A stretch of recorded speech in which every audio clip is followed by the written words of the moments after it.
fellow citizens, our way of life, our very freedom came under attack in a series of deliberate and deadly terrorist acts.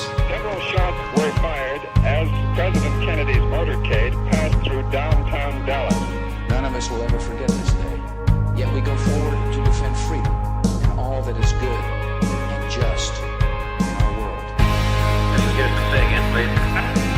Houston, we've had a problem. Ask not what your country can do for you.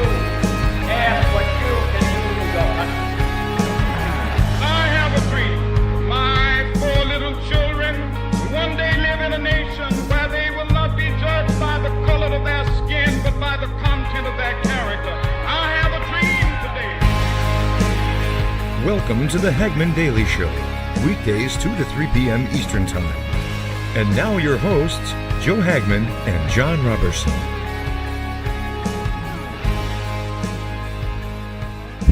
Hello and welcome to this Thursday, April 5th, 2018 edition of the Hagmann Daily Show. We got a lot to get into today, just a couple of quick announcements before we jump right in. One, John is with us today, but he will not be with us tomorrow, and he has he's going to be traveling next week, so he's going to be on with us as much as possible. But in his absence, we're going to try to bring on a few people, and we're going to continue to go forward with the Hagmann Daily Show. But John, you are taking a little trip to take care of some personal business, and you're going to be gone, what, from Friday to Friday? Indeed, yes. I will be on a plane tomorrow out of Cleveland, heading to Seattle, and then midweek next week I will make the journey from Seattle down to San Jose, California. Just wrapping up loose ends, as you know, Joe, making the big push to get out here last fall. Only had about 1,000,001 moving parts. Yeah. Special thanks, as always, to all the Hagmann Report listeners who I'm sometimes very humbled by this, Joe, because really, you know, when we think about people like, you know, Bob and Maggie and T.C. Joseph and the people who've been with us for so long, I mean, they are the people that made this expansion possible, and I'm personally grateful to them. But yeah, this upcoming week, it's a chance to see my parents for the first time in just a little over 8 months, and get my vehicle that's been on the West Coast, hopefully get it sold, and just kind of firm up yet again this big move across the country from last August. Well, that'll be good to get the pieces that you couldn't get finished when you were over there before you moved here, because it was kind of in a rush, the way that we got you over here. So it'll be good to be able to see your parents and take care of all that. But I just wanted to let the audience know that if they don't hear John for a few days next week, that there's nothing wrong. He is taking care of some other business. Also, the Occupy 2018 conference is only a few weeks away, April 20th through the 22nd in Canton, Ohio. You have to go to Coach Dave Live. You can get your tickets there, and it's going to be a great event. Coach Dave was on with us last night. He talked about the fact that the hotel where the conference is being held is almost out of rooms. There are other hotels in the area, but if you book with the hotel that does the conference, you will have you'll get a discount. So if you're planning on going, make sure you secure your seat as soon as possible. That way you can actually stay at the hotel which is having the conference. Now, with that said, we got a lot to get into today. We're going to start in London, as there are reports of a number of things that we talked about yesterday, and a continuation of the violence that we're seeing in London, as the lead surgeon says hospital is like an Afghan war zone. 2 more were killed overnight. Hospitals in Mayor Sadiq Khan's London resemble those in a war zone. A senior surgeon working to save victims of the capital's surging violent crime wave has said. The shocking comments made Thursday morning come after 2 more men were killed overnight, a couple of days after another night of violence saw a boy 16 stabbed to death and a 17-year-old girl shot in a drive-by. Wednesday night's killings, both in Hackney, East London, brought the death toll from the suspected murder in the capital to 50 so far this year, pulling away from New York City, which London overtook at the weekend.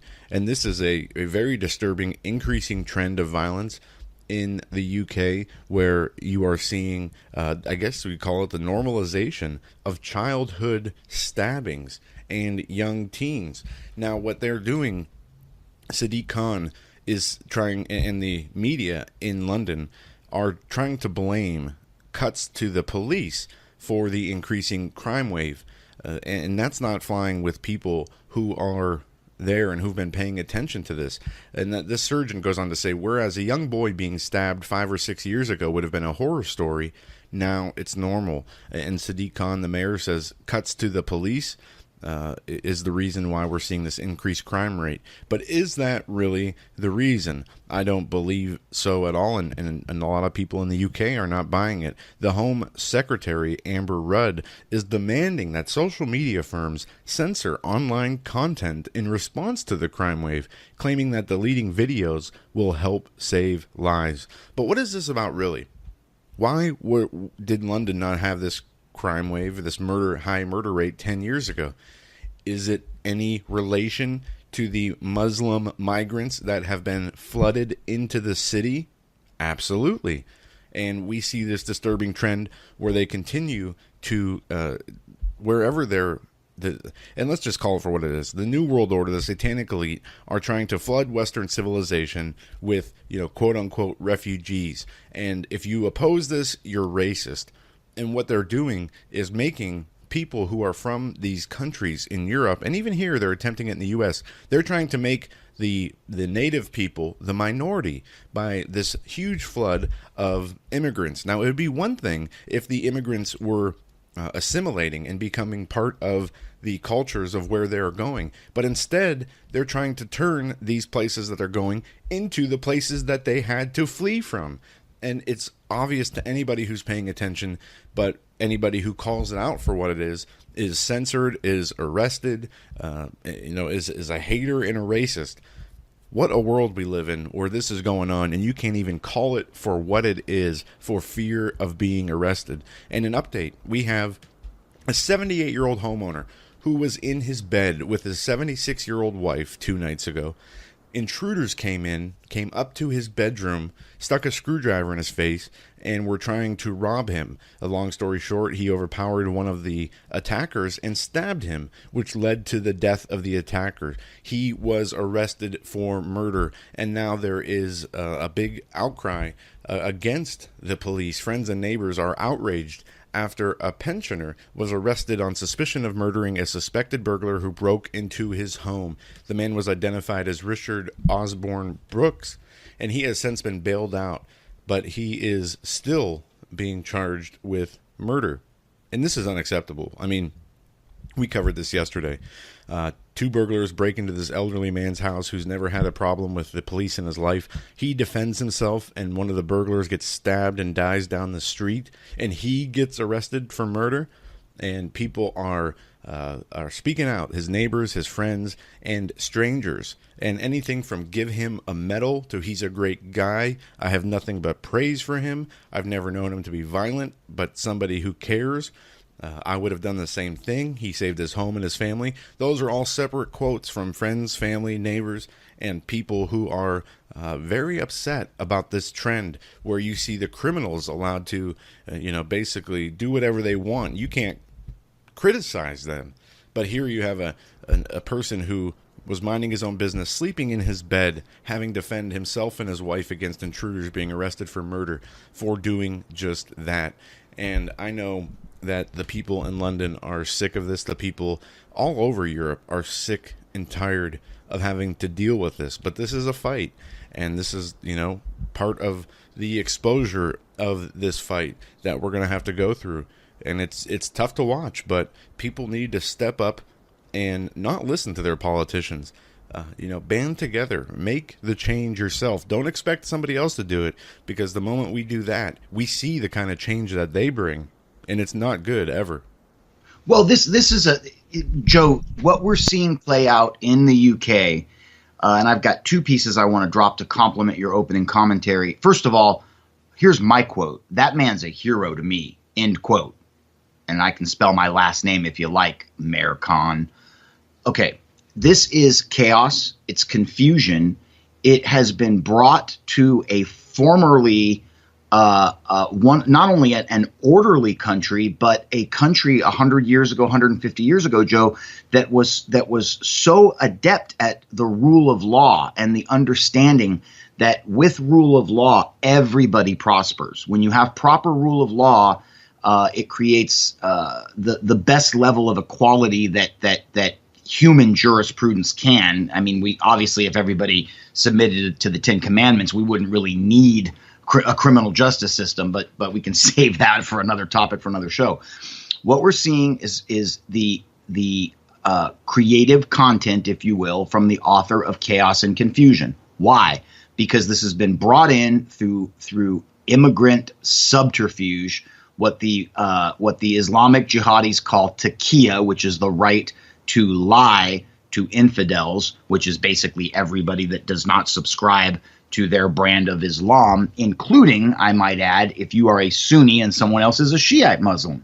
So they have given themselves permission to lie, to benefit, to perpetuate their cause, their political ideology, and what we're seeing in the UK, the cultural takeover. Now, there was a great piece that dropped on Facebook about 10 days ago, Joe, and I wish I had this young lady's name, and I've searched for it. I did retweet the piece of her video on Twitter, but again, her name wasn't on the tweet.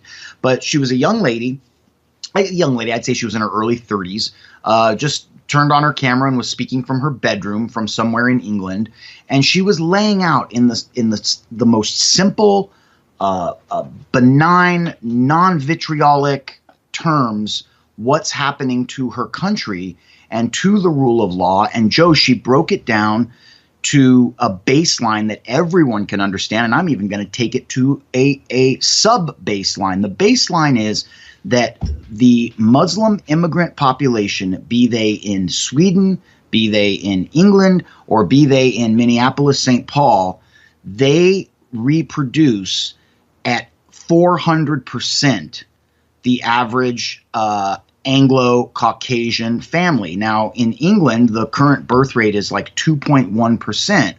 Well, it has to maintain, Joe, at 2.3 or 2.4% just to stay ahead of the death rate. So a society literally begins to die when the birth rate falls beneath the death rate. Now, that is happening in places like Japan, for example. But in England, you've got a compounded problem because the Muslim immigrants who have come from all over the Islamic world, from Pakistan and from Indonesia and from Turkey and from all over the place, they have a birth rate of between 6 and 8.2, 8.3 children per marriage. So, and some of these immigrants have 2 and 3 wives.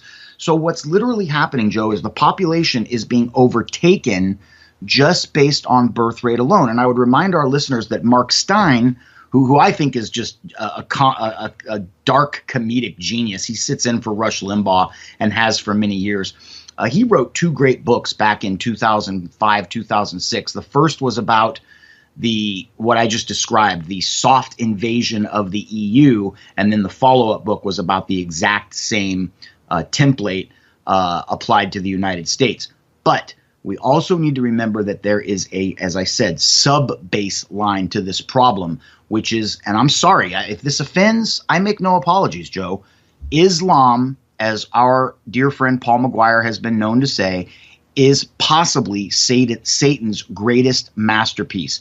If you look at, on a per capita basis, what state of confusion, what lie places more people in eternal fire and damnation than anything else on the planet, Islam has got to be the number one top spot if you were to look at it just based on raw numbers. Now, taking a quick look at the criminology and how how England and the United Kingdom as a whole are handling this, I couldn't be any less encouraged. This goes back over a year ago from The Guardian, Joe.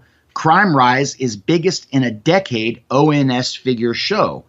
Police record 10% rise in crime in England and Wales, with an 18% increase in violent crime and significant rise in the murder rate. Now, this from the Office for National Statistics over in the UK. But to reiterate what you said in your opening commentary, let this sink in, listeners. London just surpassed New York City for their murder rate. And this picture in this article I just referred to from The Guardian, and people can go find this. It's written by Alan Travis, published Thursday, the 20th of July, 2017, theguardian.com. Joe, it shows 1, 2, 3, 4, 5. It shows 8 bureaucrat types. They've got their hands folded in front of them. They look very concerned, and they're staring at a table of various hunting knives, folders, and fixed blade knives, much the same way you might see the Coast Guard display a table of M16s that they took off drug runners. And yet these are knives. These are something that we can go buy at Walmart. And that's what's happening over there. Lastly, and I'll hand it back to you, Joe, Sadiq Khan, how did he obtain the mayorship of London? Well, it's very simple. It goes right back to the birth rate and right back to the soft invasion that I opened up my remarks with today. The bottom line is that slowly but surely the Muslim population is overtaking the indigenous population of London, the London that we think of from our childhoods with the big bearskin hats and the bobbies and the double-decker buses and all of that. So that's what's happening, and it will continue and it will get worse. When you look at Lauren Southern, when you look at Brittany Pettibone, it was Lauren Southern that really bothered me, because she specifically went on the record and said that her Christian faith was questioned by the police at Heathrow. Well, who runs those police? Aha, Sadiq Khan does. So just in the detention of Lauren Southern a few weeks back, you literally see the clash of two massive religious ideologies, one totally false and hellbound, the other, the Great Commission, the truth, the gospel, personified in the detention of a single person, Sadiq Khan and his policies versus Lauren Southern and her beliefs. Sorry for the rant, Joe. Back to you. No, and it's something that this is not going to go away anytime soon, as the violence is increasing in the UK, and it looks like this is not going away, as we have increased just in the last week the murder rate, and the bodies continue to fall. And this is not going to be going away. We're going to be covering this for a long while, so we're going to make sure that we continue to at least daily. I made a short list of things to search for daily that you don't get updates from in the regular news media, and this is one of those stories, because I know we have a huge audience in France and in the UK, and this is so important because it's always seems to be a bellwether for things that happen in the U.S. In the future. And we do have a lot of different laws and whatnot, from gun laws that we still have. But this is what happens when you disarm a population. We've said it a million times. We'll say it again. People have been killing people since the beginning of time, and they don't need guns to do it. And they're going to continue to do that, regardless of what weapons they have. Whether you ban guns or ban knives, it doesn't matter. But just on a side note, John, there's an interesting photo that's going viral from a Georgia sheriff. And I don't know if you saw this. It's not really been reported all around yet, but in Georgia, Harris County Sheriff Mike Jolly created a bold welcome sign that has now going viral. The sign reads, "Our citizens have concealed weapons. If you kill someone, we might kill you back." And it goes on from there. "We have 1 jail and 356 cemeteries. Enjoy your stay." And I think that is the right attitude to have. You cannot let a population, a people, regardless of who they are or where they're from, destroy a civilization over, racial and emotional sensibilities. It makes no sense whatsoever, and it is destructive. And I think if we had more hardline policies like that, it would deter a lot more crime. And we see there's been this argument over in social media and in the media over the last year or so, or more, but it's really heated up over the last year about the gun violence and the murder rate and the school shootings here in the U.S. But if you take gang violence out of the equation, we're one of the safest countries, even with the guns we have. And the only people that seem to have a problem with that are these left-wing lunatics who just want to destroy the constitutional rights for any and everybody. So it is something that we saw just with this latest Florida shooting. People are not giving in to those calls to ban guns. But we did cover a story last night of one Illinois town, I think it's Deerfield, Illinois, that implemented... Deer Park, okay. It implemented a city council voted on an ordinance to ban any gun that holds over 10 rounds of ammunition in a magazine or has other features. And what they're going to do is start to fine people who have these guns $1,000 a day. Now, this is obviously unconstitutional, and we brought up the point last night. Why are we seeing, cities and states allowed to pass laws that violate our Constitution, and they're in place until the Supreme Court rules on them? How can that be? How can you? I mean, that's like imagine if a town legalized slavery again, not along racial lines. We'll say economic lines or whatever, but we have to what? We have to go along with their slavery plan until the Supreme Court rules that it's unconstitutional. It makes no sense. We're kind of seeing that in California with these sanctuary cities, rogue mayors like Libby Schifferu, whatever her last name is, who have not only thumbed their nose at the constitutional authority that the federal government does have. Now, I know you and I, Joe, are big 10th Amendment guys, but this is irrelevant to the 10th Amendment. The Constitution clearly states that the federal government is in charge of the borders. Always has been, always will be. It's supposed to be. That's one of the primary reasons we have a federal government. And so we are seeing that. We're seeing that in a piece that's on Drudge today out of the Sacramento Bee, that says that there's an estimated over 1 million illegal immigrants in California that have driver's licenses. Well, that's not cause for celebration because we all of a sudden have safer drivers. I guarantee you these people that have driver's licenses, they're not carrying car insurance. But real quick, before we move on, you hit an interesting point with Harris County, Georgia. This was one I saw a couple months back, Joe, and I like this one because it's just got the right amount of snark to it for me. This one is on the border of Indiana and Illinois. It says, now entering the state of Indiana. Attention criminals, terrorists. Over 300,000 Indiana residents have a legal permit to carry a handgun. They are armed and prepared to defend themselves and others against acts of criminal violence. You have been warned. And at the bottom of the sign, it says, Illinois and Chicago, however, have been disarmed for your convenience. Yeah, sounds about right. And there's a very similar sign. I won't read the whole thing verbatim, but I'm looking at one that sits on the border of Michigan. Welcome to Michigan. Attention criminals and terrorists. And it says, this one doesn't even give a number. It says many Michigan residents carry a gun. So there are enclaves in our country that have not lost their minds yet. And we're seeing, Joe, we talked about this last week, an enormous migration out of California to Texas, to Nevada, to Oregon, Idaho, and Washington. And it's interesting because you can tell what type of Californians are leaving depending on where they migrate to. The more conservative Californians are going to Texas, in some cases Nevada, and certainly to Idaho. The Californians that are cashing out their enormously overpriced homes and are libtards are going to Oregon and Washington. So people are voting with their feet.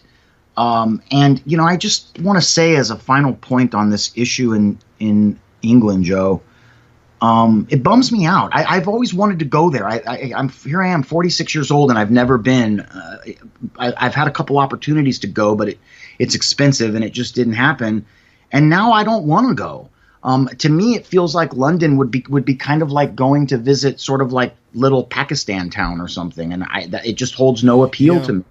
There's a lot of people who say that, and I've read both sides of the aisle on this, John. I've read from people who've went to London, who've went to Paris, who've seen the migrant camps, and who've seen the huge difference. And then there are people who, for whatever reason, say they go and say that they haven't seen any difference, which I find very hard to believe. But obviously there has been a huge change, and many people, for whatever reason, the citizens over there are okay with this to some degree, I guess, because you see them like you see the Antifa people or, the pro-abortion people who are out here and constantly, anytime anything news comes up that paints them in a negative light, they're protesting, they're unifying their message through the mainstream media. And there seems to be this percentage of the population in these places in Europe who either are afraid to say something or have been brainwashed into believing that it's a good thing. I mean, we've seen the craziest reports. A woman who took in a migrant refused to report the rape of her 12-year-old daughter for fear that the migrant's going to get deported. And I mean, there are thousands of stories like this, and I don't understand the psyche behind it. I just don't get it. I don't either, but that's because you and I are not under this reprobate delusion. We are saved by the blood of Christ. Joe, I know I won't speak for you, but I have days where I struggle to meet the mandate of my faith, but I have other days where I'm able to walk closely with the Lord. I guess what I'm trying to say is I have my good and bad days as a Christian, to be perfectly frank, but I am sealed in the Holy Spirit, and I have the level of discernment, so do you, brother, to see through this. Many people do not. But what's really sad about this, Joe, is that there's this huge misconception out there. And again, I'll just speak for myself. I like to live, to remind our listeners, I've lived in San Francisco, Oakland, San Jose, and Hollywood or LA as a whole, okay, for many years in each, except Oakland. I was only there 6 months. I like a multicultural environment. It makes for more interesting people. It makes for better concerts, more choices when you go out to eat. I love being able to go eat, Vietnamese food one day, Ethiopian food another. And this is, kind of one of the benefits of living in a place like LA. When it becomes a problem, Joe, is when you have groups of people who are aggressive and antagonistic, and they take the mindset of their home country. Typically their home country, they're leaving it for a reason or reasons, and they bring that aggressive, antagonistic, very cliquish mindset over to the United States. Yeah. And I don't even need to start naming different races that do this, because to be perfectly blunt, the vast majority of them do. Well, look what's happening with, and not to cut you off, John, but just to give you an example in another area, look at what this David Hogg kid, I want to cover some of this stuff because there is some interesting news on this. Cape Cod officials attack school shooting survivor on Twitter. And this is crazy because this kid, David Hogg, has had his 15 minutes of fame on the backs of his dead classmates and the survivors who he really doesn't seem to care too much about, as some of the classmates who lost family members are saying, you never even talked to us or said anything to us. You're just on this anti-gun tirade. Well, we have a Cape Cod local elected official who is receiving backlash after he attacked a survivor of the Parkland shooting. And this, he called him a socialist twit. Ron Beatty. He's the Barnstable County Commissioner.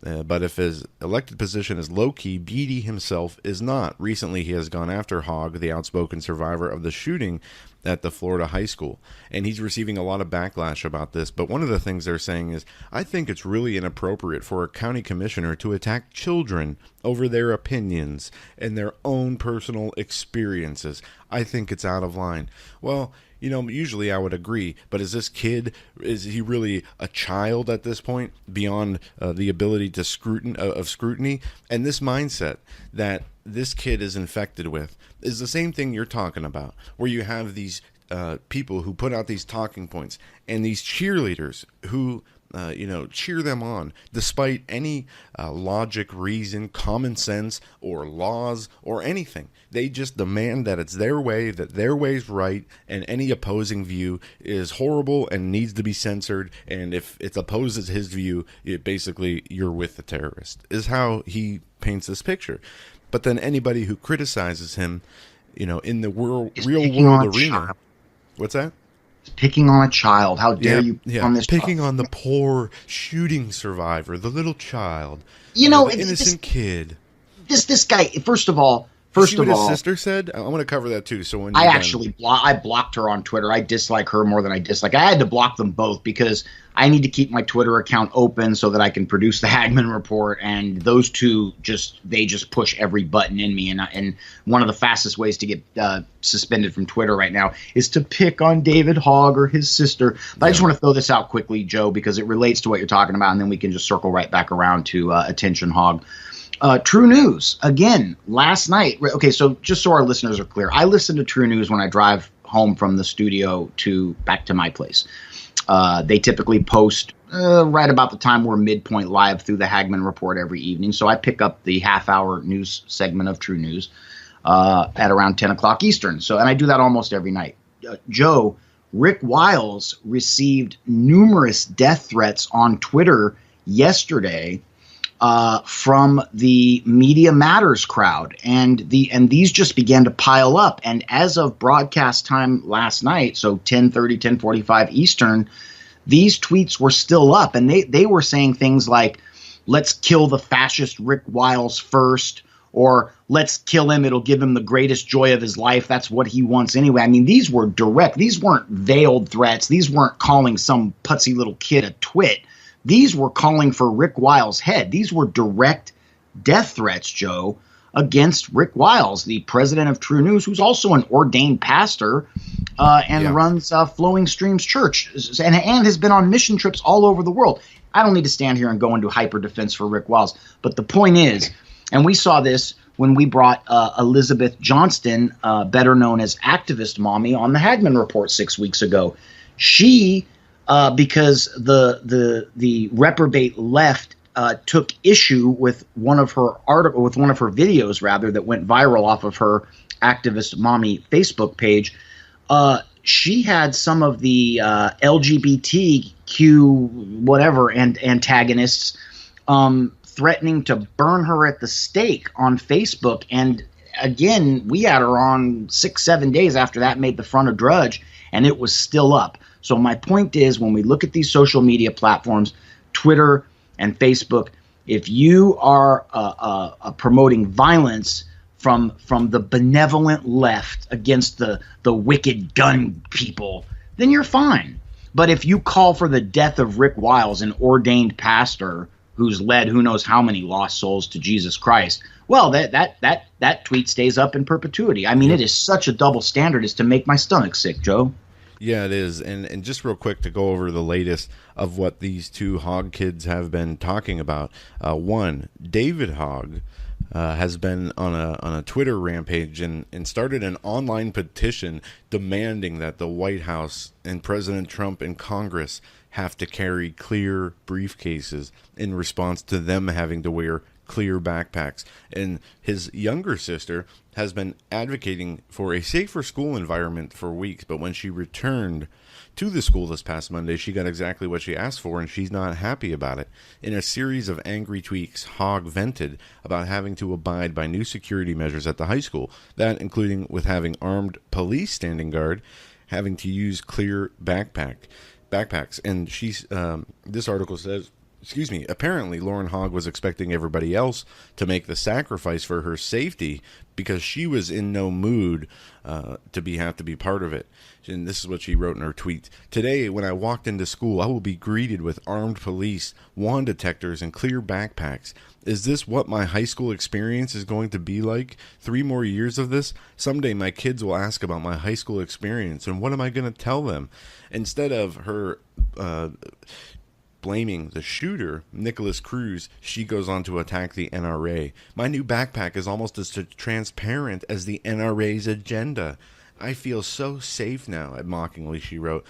And I wonder which Hollywood cutthroat wrote that for her. Exactly. And these people are just so delusional. And as I said, David Hogg started an online petition demanding that Congress and the White House have to use clear briefcases. It's just insane at this point that anybody's giving them any attention. He has 685,000 followers on Twitter. Joe. Oh, verified too, yeah. This is what you're... the little blue check. Joe and I, by the way, don't have little. I've never asked for one. I don't want one. I don't even use Twitter, really.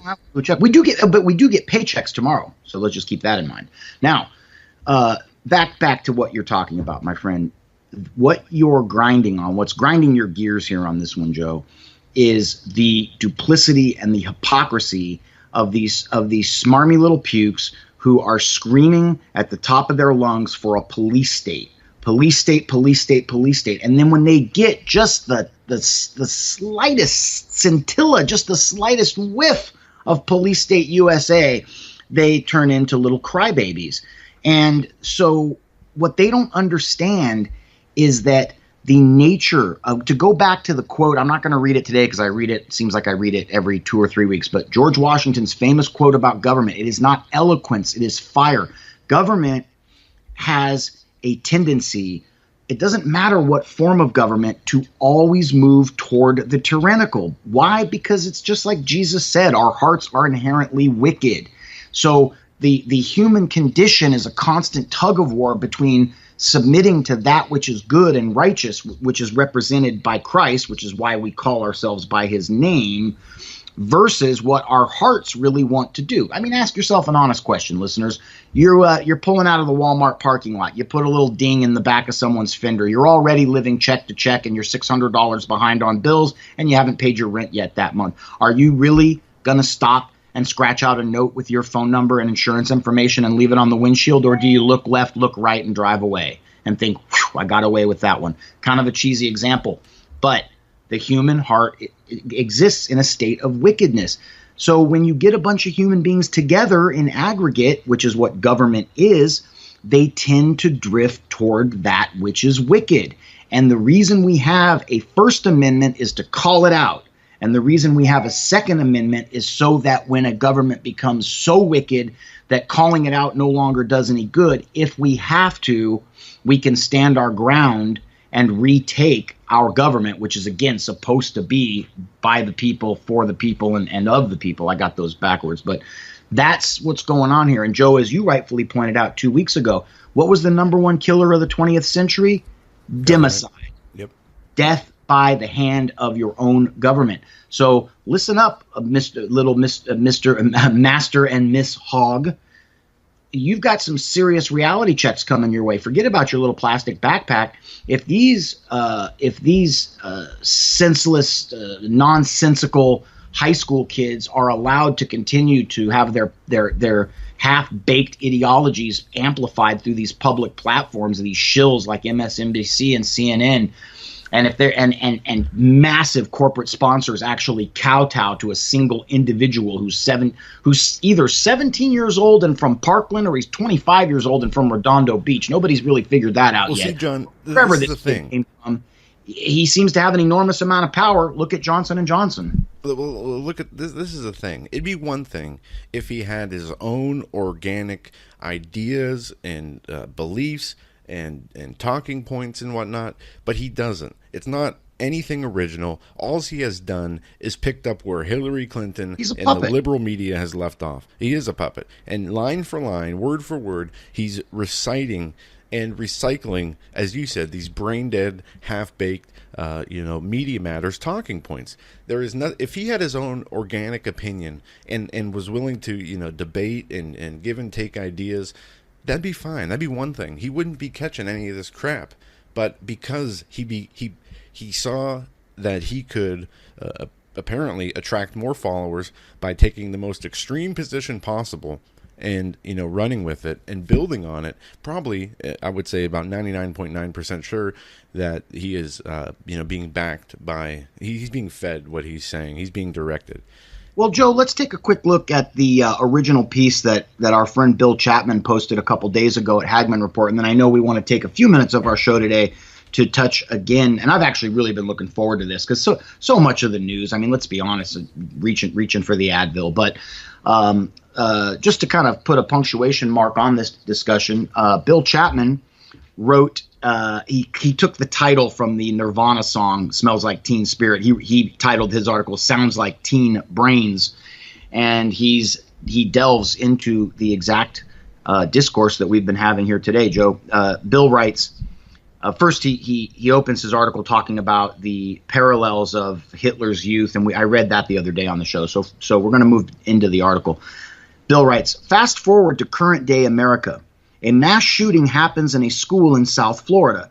The media is quick to amplify the voices of a select group of teenagers. That's key. A select group of teenagers involved above and beyond those of other teenagers involved who are not so eager to push a narrative. Overnight, this group of carefully chosen teenage mouthpieces are shepherded into a national spotlight and become instant poster children for a movement dedicated to removing weapons from the hands of Americans. Bill goes on to write, celebrities rushed in with adulation and hard cash to crown this new clique of young people as the voice of all American youth demanding gun control. Millions of willing teenage followers jumped on the gun control bandwagon in what is, in essence, a global game of Simon Says. Last piece. What was portrayed as an organic birth of ideas flowing from these young people has since been exposed as being nothing more than a group of young, impressionable individuals being used as pawns by a much larger, more experienced faction of adults hell-bent on taking the guns from law-abiding gun owners under the guise of making America safer from gun violence. And I've got one name to throw at you, Joe, and I'll pipe down over on this end. Dina Katz. Why does that name sound familiar? Why can't I think of who that is? Producer, Dancing with the Stars. Yeah, she's the money mama. And she's the one who organized this. They had all the corporate and logistical governmental, permits, everything. The road was paved for them. And there was actually I don't know if you saw this, John, there's about a 20-minute video from inside of the organizers of that March for Our Lives rally. And they talked about a number of different things, like it was very interesting to listen to. I'm not going to go through all what I thought about it now, and it really doesn't say anything groundbreaking, but it just gives insight into the mindset of these people. And it's sad because these people who are calling for what made this country great, the citizens and its laws, are calling to have law-abiding citizens' constitutional rights removed, and not any constitutional rights. I'd say the most important constitutional rights, which is the ability to defend not only yourself and your family, but defend against the tyrannical government if it ever came to that. And these people are, trying to rip that right out of our hands. And they're not having an honest discussion about it, as we said, and it's very aggravating to watch. We're going to play that David, if we have time today, John. I know we were talking about playing that other part of the David Wilkerson piece, so we can do that if you want, but I want to make sure we touch on some other things first. One, Devin Nunes is in the news as he is demanding the documents that started the Russian investigation. He's demanding to see them, and he's threatening a legal fight. Now, I think this is interesting. This is what the Daily Wire says.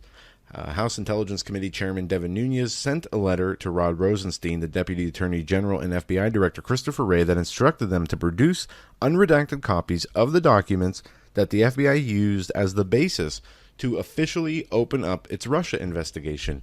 The document that was used to formally launch the investigation into members of the Trump campaign has been the source of significant controversy as Republican leaders claim the Bureau used unverified information from the salacious anti-Trump dossier as the basis for the investigation. Now, we've talked about this at length, this being the witch hunt and this whole FBI corruption and investigation by Robert Mueller. It is one of the biggest political scandals in American history when you tie in the FBI DOJ involvement and the Hillary Clinton email investigation, which she was caught dead to rights using and misusing illegally classified information. Not only her, but her aides, her lawyers, and they were given immunity and let off the hook because they believed the power law enforcement agencies believed that she was going to be the next president, so they did not want to stand in her way. And in doing so, they not only covered up her crimes, but they invented crimes against rightfully elected President Donald Trump. And all this was starting to unfold And it really has gotten sidetracked as of late, but we are seeing that Devin Nunes and others are at least making an attempt to make an appearance, that they're still interested in this. And this was what Devin Nunes, I think, if he gets these documents, this is one of the most interesting things they've asked for so far. As we've seen, the Justice Department has all the Strzok text messages and all these other documents that they're not releasing. But if Devin Nunes can get them to release what evidence they have as the basis for their Trump-Russia investigation, this whole thing might completely unravel, as I believe if they got that information unredacted, it would put to bed immediately any request or any legitimacy of the special counsel. And this whole thing is getting so odious. We know what it smacks of. It smacks of like mid-1970s East German Stasi tactics. This belongs in Merkel's playbook. This Mueller investigation, it was slipping sideways months ago. It's in a full-blown hydroplane at this point, in my opinion. To be perfectly frank, I'm not following it tooth and nail detail like I was, say, 4 to 6 weeks ago during the hashtag release the memo phenomena. But I did make a suggestion today on Twitter, Joe. Shot this out 2 hours ago. Hey, Mueller, here's a hot tip for your bogus investigation. Indict Hillary. And I put a picture of Mueller and Trump together in that, and then the article from CNN that covers what you just talked about with Nunes. But people may want to check that out. It's on my Twitter feed, and for no less of a reason that I've got a very fine selfie, Joe, of myself in Texas with a horse, and that's definitely worth seeing. But I want, before we talk about the Wilkerson thing, are you ready to move on from the Mueller? Yeah.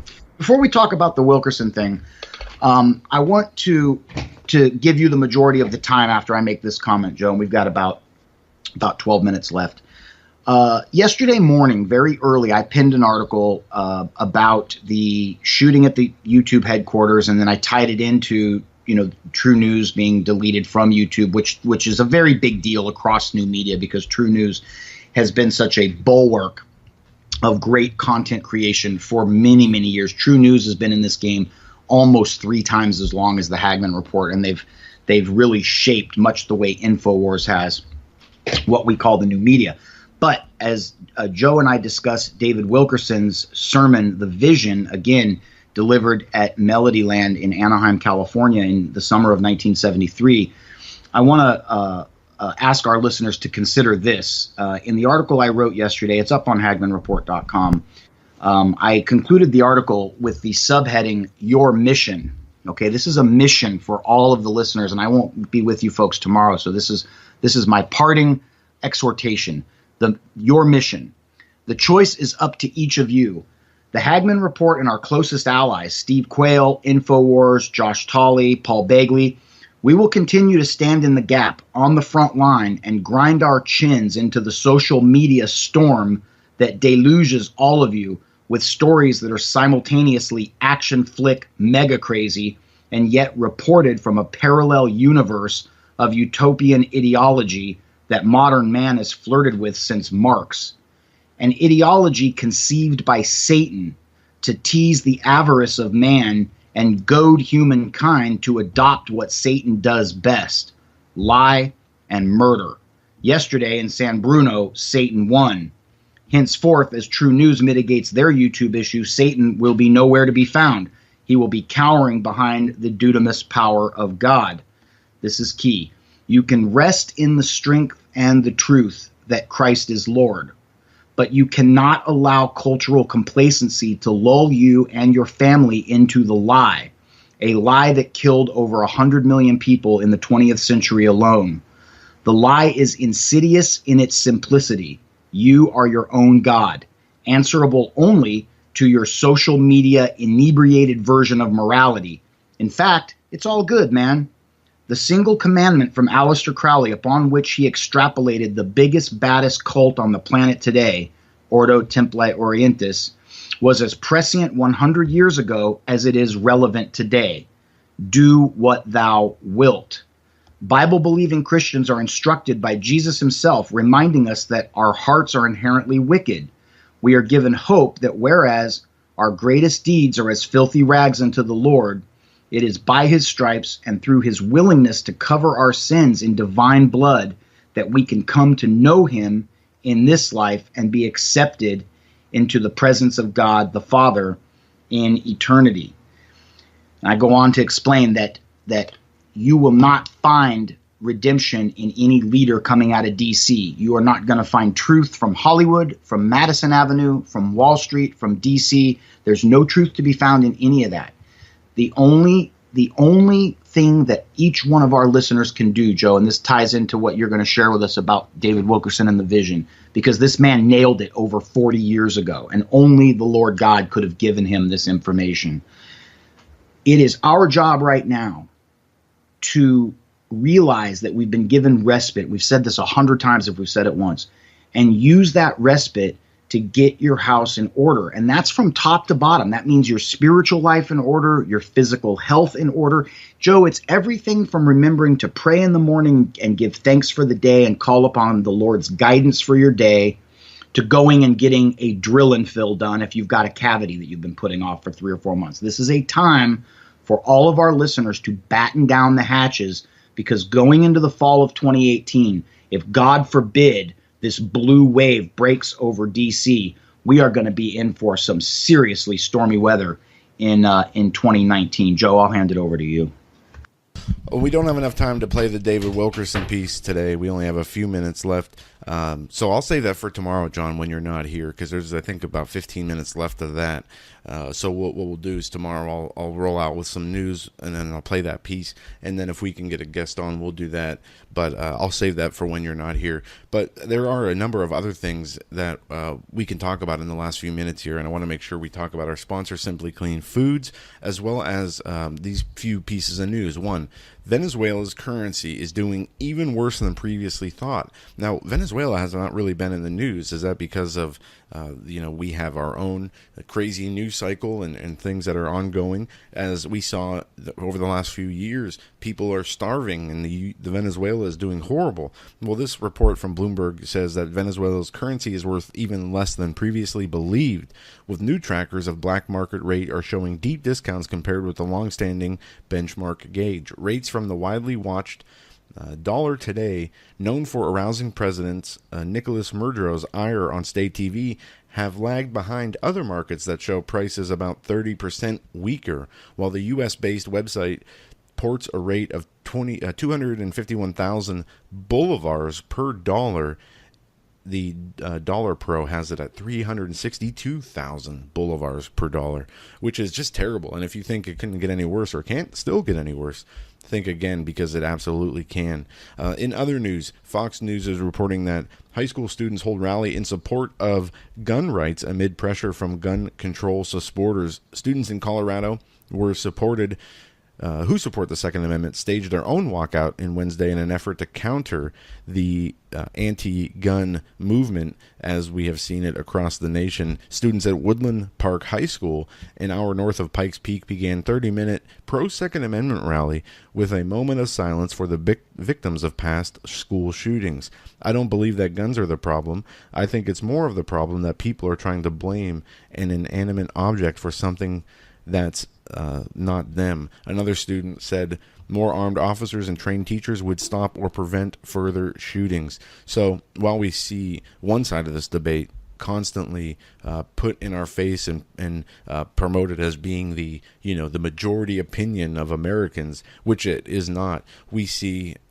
actual people, students and otherwise, coming together to show support for that Second Amendment. But don't expect to see that on CNN or read about that in the New York Times, because just like with most stories about police officers, you only see the worst examples. You never see how many police officers do good things on a daily basis. That is not newsworthy.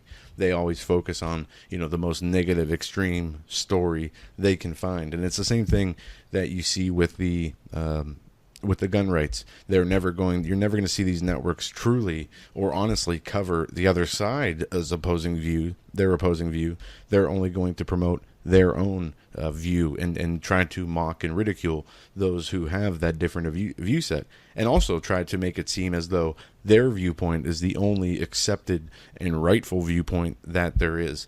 Other news that's up on Hagmann Report, the border. There are National Guard troops going to the border, but will they be allowed to be armed? That is the question that some are asking. Apparently, it's being reported. Maybe they'll have to use plastic see-through backpack.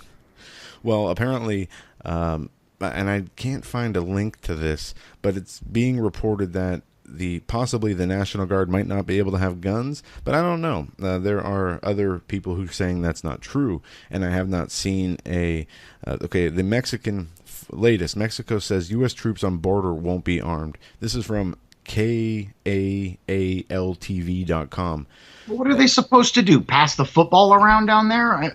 Well, they're assisting. First of all, they're assisting ICE and Border Patrol, and secondly, is the presence by bringing them snacks? I mean, what good are they if they're not armed, Joe? Right.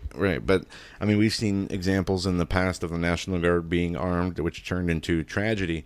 But in this case, when you're protecting the border, I would say it would be prudent to have the soldiers who are defending that border armed, because as a guest said last night, it's not just, and I don't remember who said this, but it's not just to stop illegal immigration. There's a whole host of issues that come with this, from drug trafficking, human trafficking, the threat of an invasion from a foreign military power, although there's no evidence of that.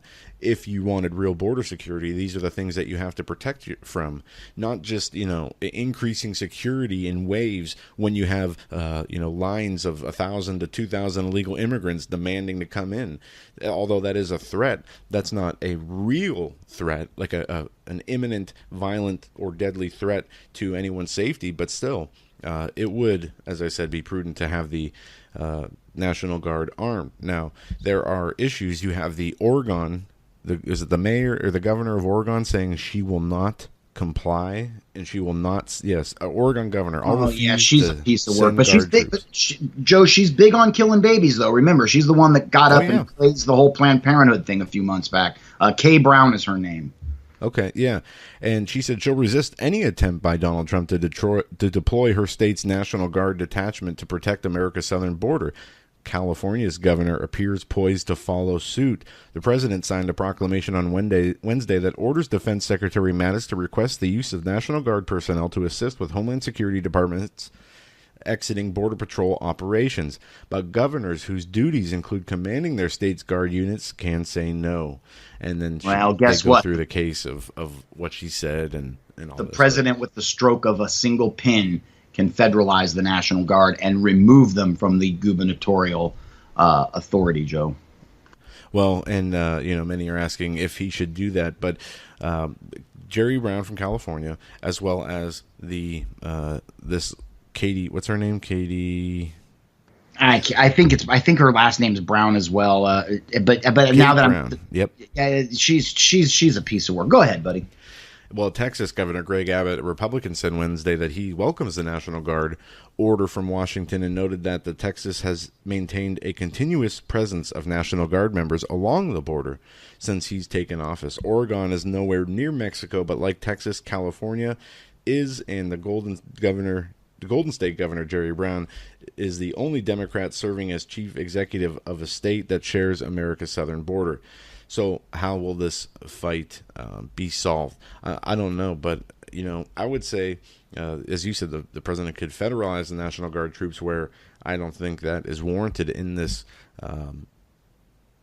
action. But at the same time, the president signs a proclamation, and this is not an unconstitutional thing that is being done. In fact, if anything, it's constitutional. So can they refuse? And should there be any consequences for politicians who say that they're not going to comply?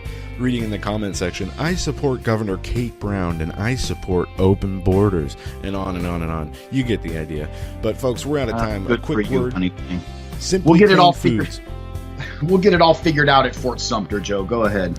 And what I'll do is I'll ask Chance from Simply Clean Foods to come on tomorrow, John, when you're gone. And that way we can do the Wilkerson thing, and we can have him come on this week to talk about our sponsor, simplycleanfoods.net, promo code SimplyClean. We'll see you tomorrow.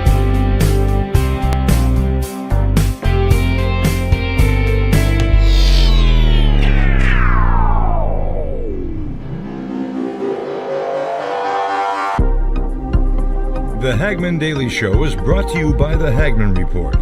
Tune in to the Hagmann Report weekdays, 7 to 10 p.m. Eastern Time. For more information, go to HagmannReport.com. That's HagmannReport.com.